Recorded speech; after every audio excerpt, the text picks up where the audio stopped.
menyaksikan serial Sandiwara Radio Misteri dari Gunung Merapi dalam kisah Dua Siluman di Malam Purnama. Naskah karya Asmadi Syafar. Teknik dan montase Z. Lesmana dengan sutradara Asmadi Syafar. Dengan para pelaku, Ana Rusli sebagai Rosmina, Fernando sebagai Tago, Bahar Mario sebagai Sembara, Mario Kulon sebagai Tuan Hansen, Wit Hendra sebagai Mardian, Wingky Harun sebagai Jaman, Clara Dewanti sebagai Neanggu, dan pembawa cerita Neni Sumardi. Teknik dan montase Z. Lesmana dengan sutradara Asmadi Syafar. Pada bagian ke-26 telah dikisahkan, Rosmina mendatangi Tuan Hasan. Dia datang dalam bentuk harimau siluman. Dan dia mengaku bahwa dialah yang membunuh Jalikin. Hal ini membuat Tuan Hasan menjadi percaya bahwa pembunuh Jalikin sebenarnya adalah wanita yang berkepala harimau. Sementara itu, Farida kembali didatangi oleh tikus suruhan Mak Lampir untuk mengganggunya. Sehingga terpaksalah Tuan Hansen mengungsikan Nyonya Mardian itu. Saudara pendengar yang berbahagia, marilah kita ikuti serial Sandiwara Radio ini, Misteri dari Gunung Merapi, dalam kisah Dua Siluman di Malam Purnama, bagian yang ke-27.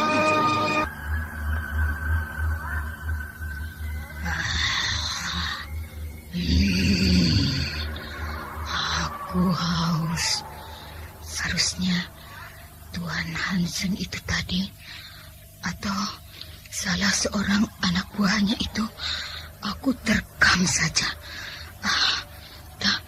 Tapi tentu Farida akan mendapatkan kesulitan kalau aku membuat gaduh di sana.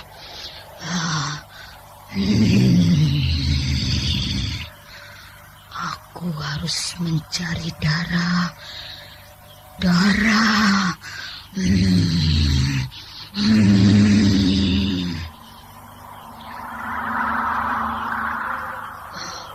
Aku harus mencari darah.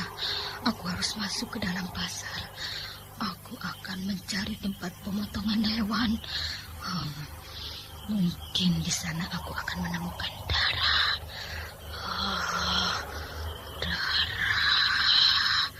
Darah.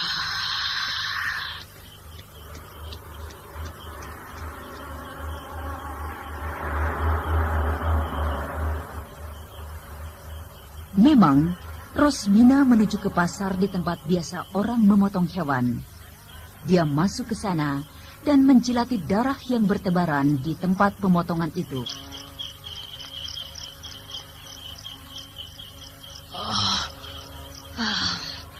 Darah. Aku harus mengobati hausku ini.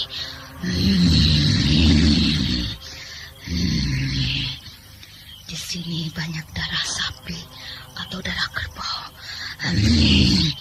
Aku tidak peduli lagi. Aku akan memakan darah ini.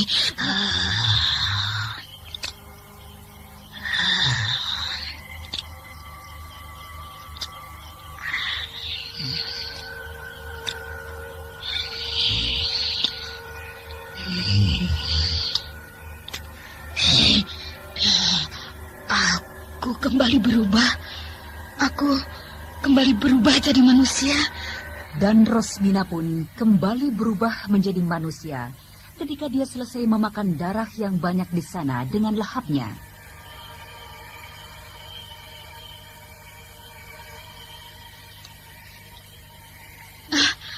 Aku sudah berubah kembali. Aku sudah tenang kembali. Itu ada orang. Aku harus bersembunyi di mana? Celaka. Dia benar-benar menuju kemari. Aku harus berpura-pura tersasar. Hei, siapa?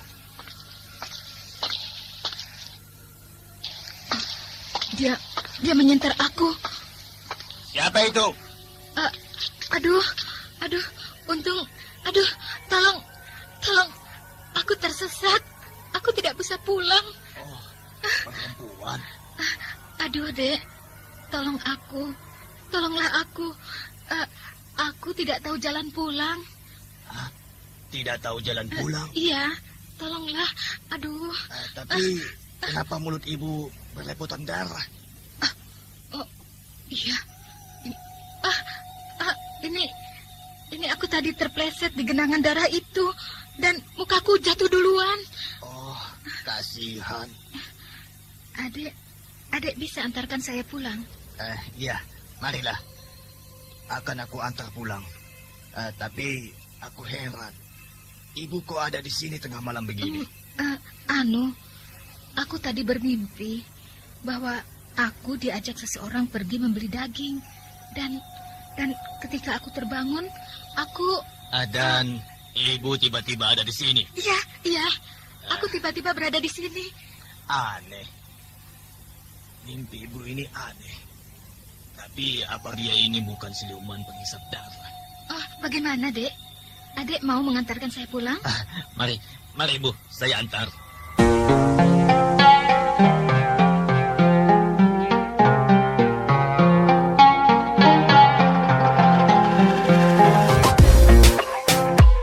Mina itu mengantarkan dia pulang, sementara hari bertambah pagi.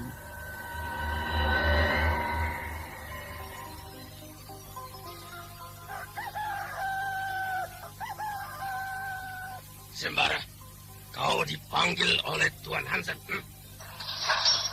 Ayo, ikut aku. Apakah aku akan diadili sekarang? Ayo, kenapa kau termenung begitu? Ya.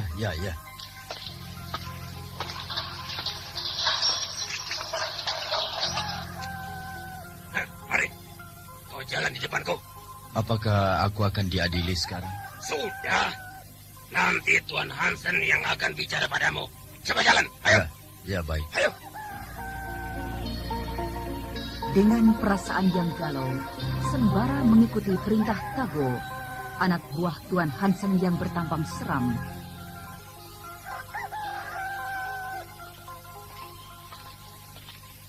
Ini Tuan, Sembara Tuan. Ya. Duduk. Terima kasih.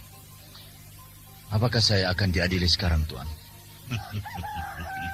Duduk dulu, Kau tampaknya sangat tergesa-gesa. Saya ingin diadili sekarang.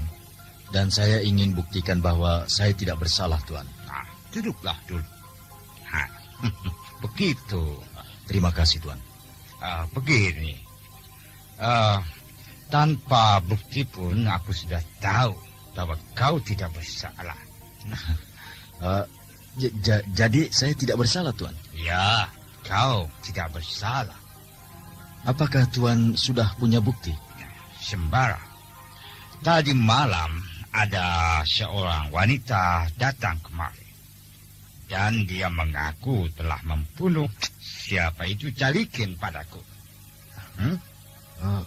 Wanita? Wanita yang membunuh Jalikin? Ya, seorang wanita. Bukankah Jalikin mati dikoyak-koyak oleh binatang buas, Tuan? Sembara, kau benar itu. Memang Jalikin dikoyak-koyak binatang buas. Karena wanita yang datang pun berkepala harimau. Hah? Wanita berkepala harimau? Pasti Smita. Siapa lagi kalau bukan dia? Sembara, kau tahu siapa wanita itu?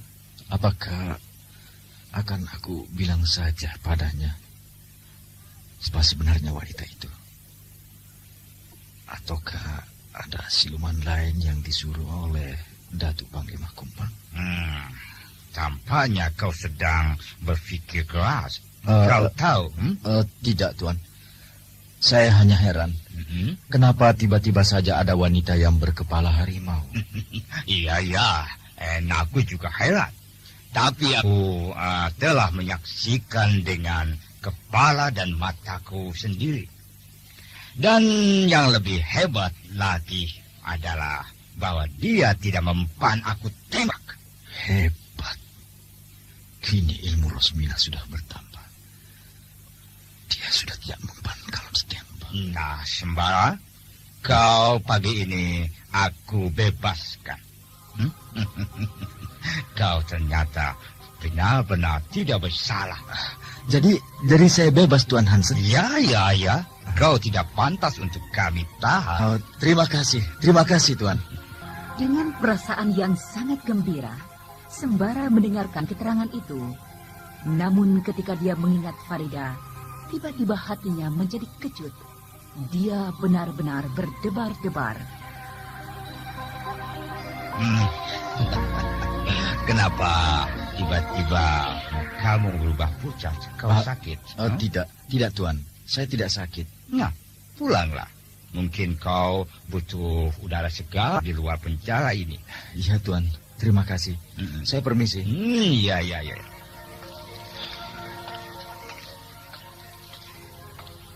Kini aku telah bebas. Aku benar-benar bebas tanpa ada orang yang akan mengejar-ngejar aku. Karena aku dituduh membunuh Jaliki.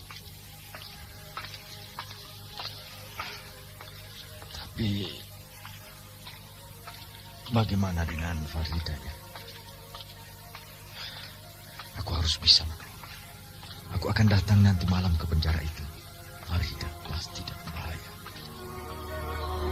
Dengan perasaan senang bercampur cemas, Sembara kembali ke penginapan mulia, tempat dia dan kawan-kawannya menginap. Sementara itu, Mardian sedang ditemui oleh Jaman yang baru saja kembali dari kampung kayu sebat.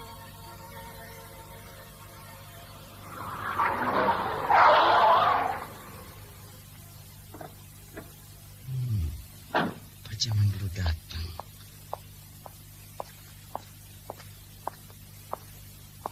Selamat pagi, Pak. Iya, selamat pagi. Bagaimana Pak Jaman? Berhasil? Iya, Pak. Berhasil. Cuma saya sempat ketakutan di sana, Pak. Ketakutan? Kenapa? Apakah Pak Jaman masuk dari pintu depan? Iya, Pak. Dari pintu depan. Kan saya sudah katakan, jangan masuk dari sana. Masuk dari belakang. Untung Pak Jaman tidak dicekiknya. Iya, saya hampir saja akan dihukum oleh Mak Lampir itu, Pak Mardian. Tapi karena saya meminta obat untuk membunuh Sembara, maka dia tidak jadi melaksanakan niatnya itu. Mana obatnya itu? Ini, Pak. Iya. Terima kasih. Oh ya, lalu apa kata Mak Lampir? Katanya sedikit saja dicampur dalam makanan Sembara, maka kontan dia akan mati. Bagus. Nah, Pak Jaman, silahkan pulang untuk beristirahat. Ya. Terima kasih, Pak. Habislah ceritamu Sembara. Kau akan menemui ajalmu, sehingga tidak ada lagi yang akan menghalangi aku. Aku akan memberimu racun ini di dalam makanan. Maka selesailah sudah semuanya. Nek Anggu, Nek. Iya, Nak. Mana makanan yang akan dikirim itu? Iya, Nak. Ada. Bawa kemari, Nek. Iya, ya. Nah, ini makanan itu, Nak. Letakkanlah di meja itu. Dan Nek Anggu bersiap-siaplah untuk mengantarkannya. Iya. Sementara Nek ke dalam, aku akan taburkan racun ini ke dalam makanan itu. Cukup. Dia pasti akan mati dengan obat ini. Sudah Nek Anggu berdandan? Iya, sudah. Begini saja. Siapa yang akan menaksir orang yang sudah tua begini, Mardian? Begini, Nek. Nek Anggu bawa makanan ini ke penjara dan memberikan kepada Sembara. Tapi Nek Anggu suka takut, Nak. masuk-masuk ke tempat begitu. Tidak apa-apa. Bilang saja pada Tuan Hansen bahwa Nek Anggu disuruh olehku. Iya. Nah, begitu sampai di sana, berikan makanan ini kepada Sembara. Bilang pada dia bahwa makanan ini adalah Nek Anggu yang bikin. Tapi semua ini Farida yang menyuruhnya. Tapi kan Farida di dalam penjara juga, Nak. Iya, bilang saja sewaktu Nek Anggu menjenguk Farida, maka Farida berpesan untuk membuatkan makanan untuk Sembara. Iya, baiklah. Tapi Nek Anggu jangan bilang ya bahwa makanan itu dari saya. Kenapa begitu, Nak? Loh, dia agak tidak suka pada saya, Nek. Oh, begitu. Iya. Jadi, Nak Mardian dengan Sembara sudah pernah kenal? Oh iya. Dulu, Nek. Kami kawan sepermainan sewaktu kecil dulu. Oh, begitu. Hmm? Mardian ini ternyata baik juga ya. Walaupun Sembara tidak begitu suka padanya, dia membuatkan juga makanan ini untuk kawan bermainnya itu. Nah, pergilah, Nek. Mungkin pagi-pagi begini, ransum makan pagi sedang dibagikan di sana. Iya, Nak. Nek Anggu berangkat ya. Bismillahirrahmanirrahim. Langkah-langkah Nek Anggu itu adalah langkah-langkah maut buat Sembara. Bertambah jauh langkah kaki perempuan tua itu dari rumah ini, maka bertambah dekatlah ajal Sembara.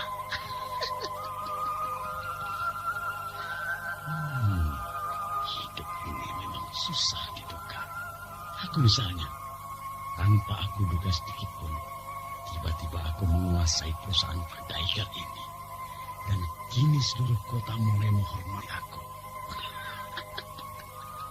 Iya, Mardian, pengusaha muda yang ramah dan gagah.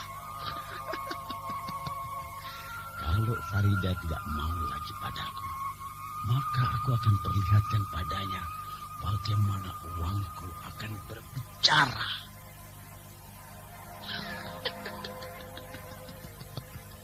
Semuanya akan berada dalam genggamanku, Mardian.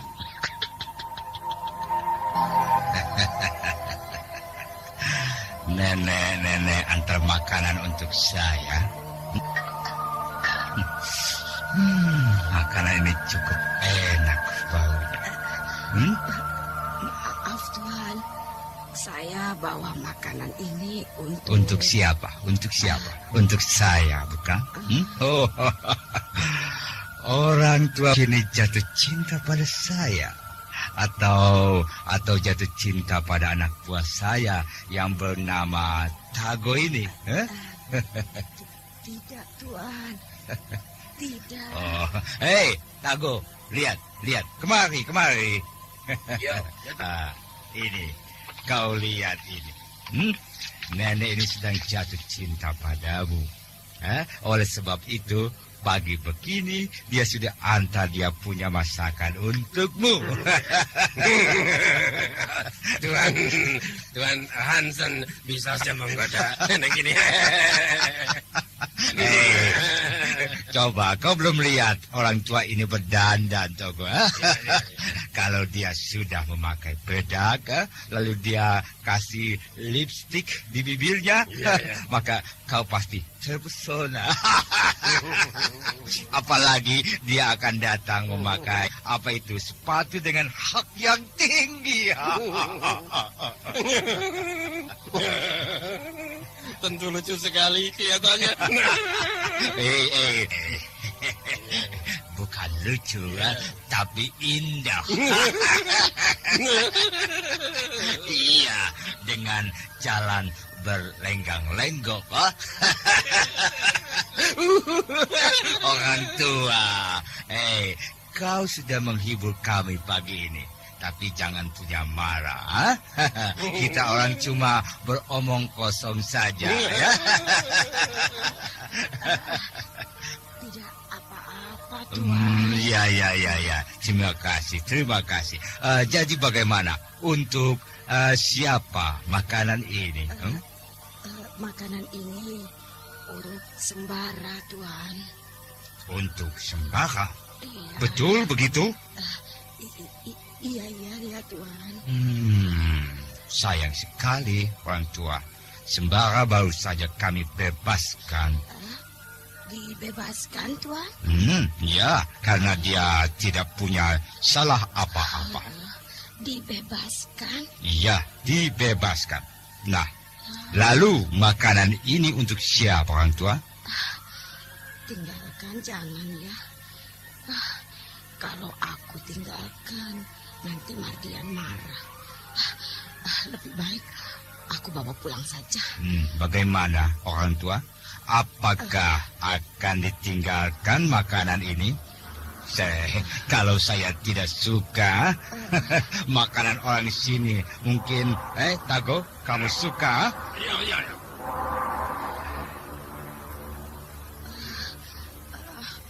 Lebih baik aku tinggalkan saja. Kenapa aku bawa-bawa lagi? Ya, cepatlah, orang tua. Tago sudah tidak sabar lagi untuk mencicipinya. Bukan begitu, Tago? Ya. Ya, sudahlah, Nek. Tinggalkan saja di sini. Iya. Aku tinggalkan saja untuk Tago. Terima kasih, nenek yang baik. Ya. Semoga kau diberkahi badan yang sehat dan umur yang panjang. Saya permisi, Tuan. Iya, terima kasih ya.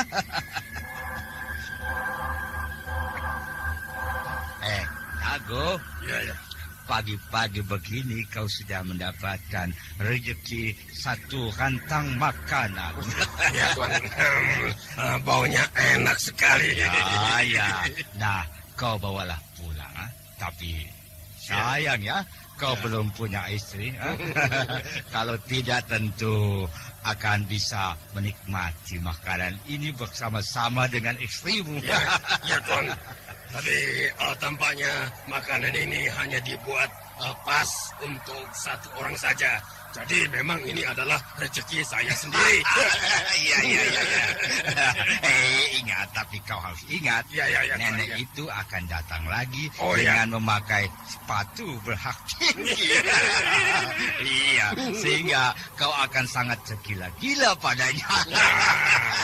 Kalau saya menolak, bila dia menyatakan cintanya, bagaimana Tuan?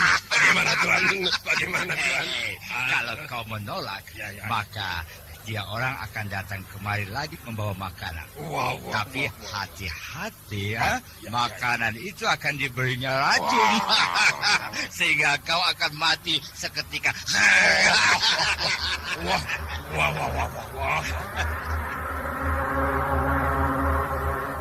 Demikianlah, Tuan Hansen dan Tago masih saja berseloroh tentang kedatangan Nek Anggu tadi. Namun sayang, mereka tidak tahu bahwa makanan itu benar-benar ada racunnya. Racun yang sangat ampuh buatan Mak Lampir.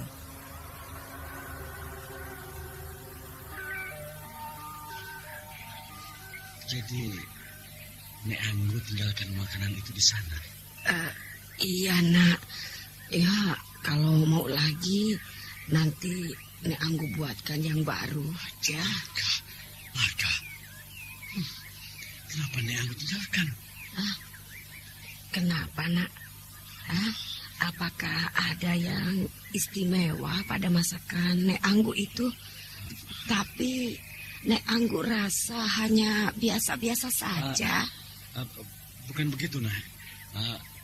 Aku hanya takut kalau Sembara menjadi kecewa. Oh, gitu. Iya. Lalu makanan itu Nek Anggu berikan kepada siapa? Kalau tidak salah, ada siapa yang mengambilnya tadi ya? Lupa. Pada Tago. Tago. Biar saja dia yang mati. Aku hanya khawatir kalau diambil Tuan Hansen. Nek, sudahlah. Nanti siang Nek Anggu bikinkan lagi makanan yang enak, ya. Lalu Biar si Jaman yang mengantarkan kepada Sembara. Makanan itu pertanda kegembiraan kita bahwa dia sudah dibebaskan. Oh iya. Akan Nek Anggu buatkan yang lebih enak lagi. Ya, memang begitu. Buatkan yang enak. Biar dia senang, Nek. Iya. Bangsat. Lepas juga si Sembara itu akhirnya. Tapi tidak apa-apa.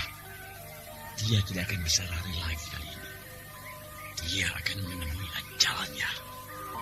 Mardian ternyata sangat kecewa dan cemas apa yang telah dilakukan Nek Anggu. Dia menjadi bingung. Sementara itu, Nek Anggu kembali membuat masakan yang enak untuk dikirimkan nanti siang oleh Jaman ke tempat Sembara.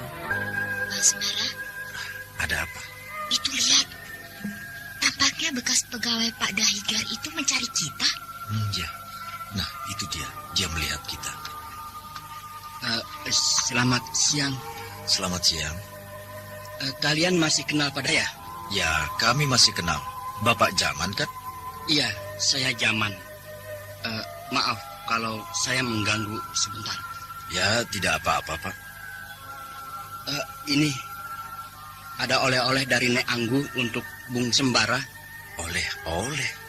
Iya, maksudnya tanda gembira bahwa Bung Sembara sudah dibebaskan dari tahanan. Apa isi rantang ini? Buka sajalah sendiri. Makanan. Enak ya baunya. Ini gulai kambing kan? Iya mungkin. Ya, baiklah, saya terima. Bilang pada Nek Anggu bahwa saya mengucapkan banyak-banyak terima kasih. Iya, baiklah. Saya permisi dulu. Ya, Pak Jaman. Gulai kambing dari Nek Anggu. Bara, apa itu? Titipan makanan dari Nek Anggu. Nek Anggu? Ya. Masa Nek Anggu repot-repot betul menitipkan makanan? Apa salahnya? Kan dia sayang pada kita. Karena dia juga sayang pada Farida. Farida. Semuanya Farida. Ini jangan terdengar oleh orang lain. Memang kenyataannya kan? Iya. Ini, coba. Ada berita baru yang harus kita pikirkan. Berita apa itu? Nah, dengar ya. Aku sudah mendapat berita bahwa Mardian itu kawin. Ternyata dengan Farida. Ya, itu aku sudah tahu. Nah, kini Nek Anggu tinggal bersama mereka. Oh, tinggal bersama mereka? Nah, kau bisa pikirkan. Kalau sementara Farida berada dalam penjara, maka semua urusan rumah tangga tentu diatur oleh Nek Anggu. Dengar dulu, bukan. Semua itu diatur oleh Mardian. Mardian? Iya. Nah, tentu makanan ini juga yang telah diatur oleh Mardian itu. Jadi maksudmu bahwa makanan ini pasti ada apa-apanya? Ya, pasti ada apa-apanya. Jadi makanan ini ada racunnya maksudmu? Begitu? Ya, siapa tahu ada racunnya. Benar juga ya. Mari aku coba memang rantang itu. Untuk apa? Aku ingin tahu apakah memang ada racunnya atau tidak. Coba kau peganglah. Baik. Hai segala macam racun, berilah aku tanda kalau kau ada di dalam makanan ini. Karena aku adalah utusan Datuk Lantaran.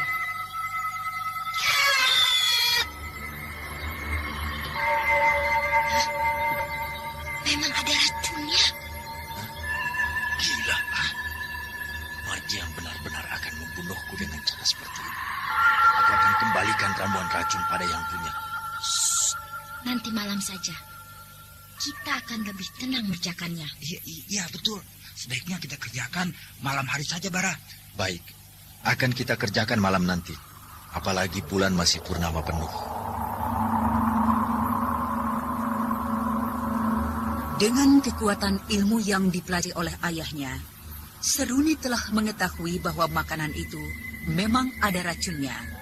Dan ketika malam tiba, ketiga sahabat itu mulai mengerjakan sesuatu. Bang, mari kita keluar, Bang. Ya, Basir. Ya, bawa rantang yang berisi makanan keluar. Beres.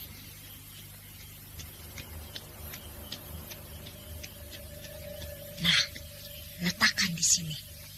Iya. Mari kita mulai. Biar aku yang menyelesaikan ini, Seruni. Karena ini adalah urusanku. Baiklah. Hai, kakek jabat. Anakmu si pangeran dalam bahaya. Tolonglah kakek jabat. Aku akan memusnahkan bahaya ini. Bau kemenyan ya? Iya, bau kemenyan ya. Mungkin kakek jabat sudah berada di sekitar kita. Kakek jabat. Aku si pangeran akan mengembalikan pemberian orang ini yang tampaknya sangat buruk. Itu. Aduh, terkejut aku. Aduh.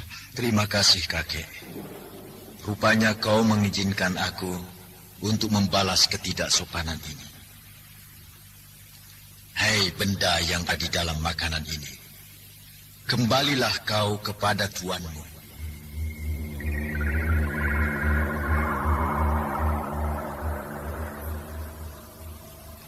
Hai benda, kembalilah kau kepada yang mengirimkanmu. Hai benda, kembalilah kau kepada orang yang mengirim kamu kemari.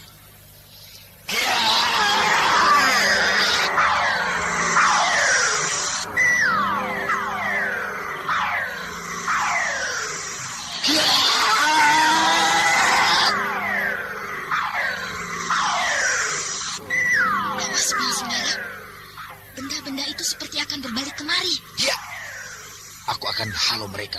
Kiat!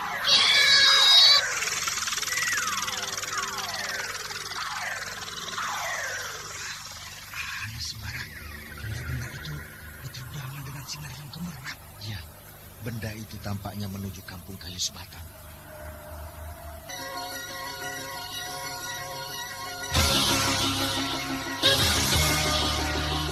Dengan kehebatan ilmu-ilmu yang mereka miliki, Sembara dan Seruni mengembalikan racun-racun itu kepada yang punya.